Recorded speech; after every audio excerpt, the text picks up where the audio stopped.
Malambot lang makatpang na karoon sa akin na ulan. Yata, ginag-birthday niya. Oh, birthday pa mo.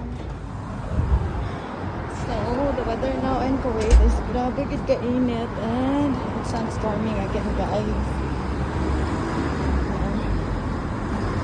Grabe kaya to. Kung may asthma ka or ano ba na natawag, bronchitis na.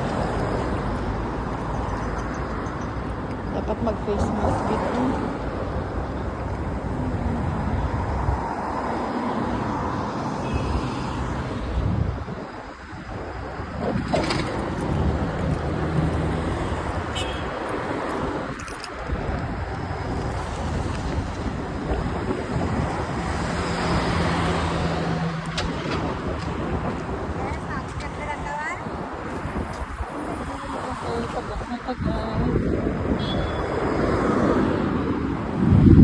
So guys,